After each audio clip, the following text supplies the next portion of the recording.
پہ تیار نہیں ہو تو جمہوریت کس جمہوریت کی بات کرتے ہیں؟ ٹھیک ہے، مجھے بریک لینے دیں، بریک کے بعد جب واپس آئیں گے تو بات کریں گے. بالکل مجھے بریک لینے دیں، بریک کے بعد آئیں گے، بات کریں گے کہ کیا ملک میں فوجی عدالتوں کے قیام کے بغیر دہشت گردی کو کم نہیں کیا جا سکتا. ایک چھوٹے سے وقفے کے بعد.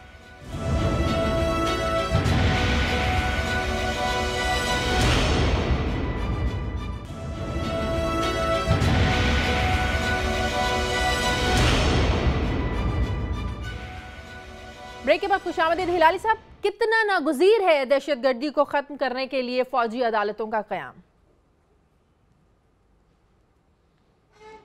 دیکھیے، اس لیے کہ یہ فوجی عدالتوں جلدی سے سوئفٹ جسٹس دیکھتے ہیں، اور ایک چیز بہت ضروری ہے جب آپ دنیا کو بتا رہے ہیں کہ آپ کا ریاکشن اور جسٹ ریاکشن کیا ہے، کہ جسٹس دیں، کہ لوگوں کو انصاف ملیں اور جلدی ملیں. یہ ہے ان کا سب سے بڑا خوبی. پھر بھی میں کہتا ہوں جنگ کے وقت رف جسٹس، پرفیکٹ جسٹس نہیں، رف جسٹس، وہ بھی لوگوں کو قبول ہے، اور اس وقت ہم ایک جنگ میں ہے. مگر مجھے افسوس سے یہ بھی کہنا پڑے گا شازیہ کہ مثال کے طور پہ اب جو کہا گیا ہے کہ ایک نیا آپریشن شروع ہو گیا ہے، اور خاص طور پنجاب میں، اور رینجرز جو ہیں وہ ادھر اور ادھر جا رہے ہیں. میں معاف کریے، میرا تو اپنا خیال ہے، اور مجھے پتہ چلا ہے کہ زیادہ تر گورنمنٹ جو ہے انہوں نے یہ جو لوکل ملا ہے ان کو کہا ہے کہ بھئی اب چپ رہو، تھوڑی دیر کے لیے چپ رہو. میں نہیں سمجھتا کہ اس گورنمنٹ میں اور یہ لوگ جو کیری آؤٹ کر رہے ہیں اس میں ایک پیراڈائم شفٹ آ رہا ہے شازیہ. اس کا مطلب یہ ہے کہ میں نہیں سمجھتا کہ واقعی یہ ایک اندر سے ایک زبردست چینج آیا ہے ایکسٹریمزم کو پکڑنا اور کمبیٹ کرنا. میرے خیال میں کچھ حد تک یہ اپیزمنٹ ہے اور کچھ خاص نہیں ہوگا. اس لیے اگر کچھ خاص ہونا تھا تو اب تک کافی مدرسے جو ہیں وہ بند ہو جاتے. آج کل سازیہ 100 کروڑ پیسے آ رہے ہیں باہر کے ملکوں سے مدرسوں کے لیے، کوئی پتہ نہیں ہے کیا سلیبس ہے. میں تو سمجھتا ہوں if you can command the loyalty of a madrasa تو you are maintaining an army. وہ آپ کے کہنے پہ اٹھیں گے اور آپ کے کہنے پہ بیٹھیں گے. تو میں نہیں سمجھتا کہ یہ ایک ریئلی ڈیپ چینج آیا ہے. یہ ایک لا اینڈ آرڈر آپریشن ہے جدھر وہ سمجھتے ہیں کہ حسن نثار صاحب آپ دیکھیں نا، پنجاب میں رینجرز کو بلایا جاتا ہے ہاتھ پاؤں باندھ کے، کم اختیارات کے ساتھ. دوسری طرف رد الفساد شروع ہوتا ہے، اکراس دی بورڈ ہوگا وہ آپریشن. تو آپ کو نہیں لگتا یہاں پر کانفلکٹ جنم لے گا، کنفیوژن ہوگی، ابہام پیدا ہوگا؟ ایک طرف رینجرز کا آپریشن ہے کم اختیارات کے ساتھ، دوسری طرف رد الفساد شروع ہوگا ہر طرح کی دہشت گردی کے خلاف.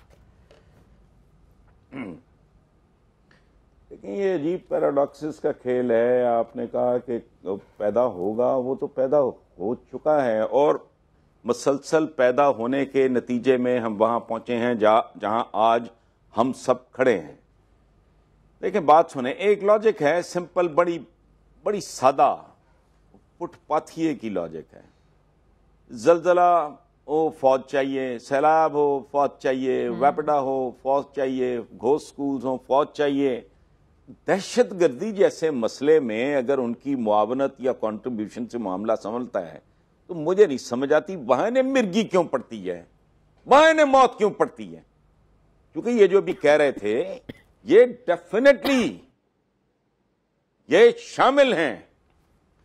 میں نے ایک دفعہ پاک پتن میں ایک درخت دیکھا تھا جس کا تنا بالکل ایک تھا، بالکل جڑیں ایک دوسرے میں مدغم، اور میرا 100 سال سے زیادہ پرانا تھا. وہاں کو پیر شیر ٹائپ ہیں، ان کے گھر میں ہے وہ درخت. اوپر سے وہ آدھا برگد تھا آدھا پیپل تھا. یہ اس طرح کی سچویشن ہے. یہ ایک دوسرے کے بینیفیشریز ہیں. ان کے بارے میں یہ سوچنا بھی جرم ہے. حماقت نہیں کہہ رہا میں، جرم ہے کہ یہ کبھی سنجیدگی سے اس کی طرف یہ جو ہو رہا ہے. یہ کیا تھا آپ کا ایکشن پلان، نیشنل ایکشن وہ یہ کریں گے؟ سبحان اللہ بھائی، سبحان اللہ. آپ مجھے میرے خلاف ہی ایکشن پلان دے رہے ہو تو میں اسے ایکسیکیوٹ اور امپلیمنٹ کروں گا.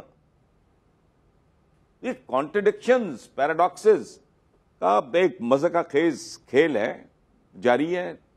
اور ہم آپ اس پہ کامنٹ کر سکتے ہیں، بات کر سکتے ہیں، ماتم کر سکتے ہیں. میجورٹی آف لوگ وہ ویسے مجہول ہیں جس ملک کی آبادی کی اکثریت روٹی کے طواف میں مصروف ہو، طواف میں آپ کی کانسنٹریشن، تمام کی تمام کانسنٹریشن اس چیز پہ ہوتی ہے، سارا فوکس ادھر ہوتا ہے جس کا آپ طواف کر رہے ہوتے ہیں. میں نے کہا نا ابھی سروے کو چند ہفتے پہلے آیا تھا کہ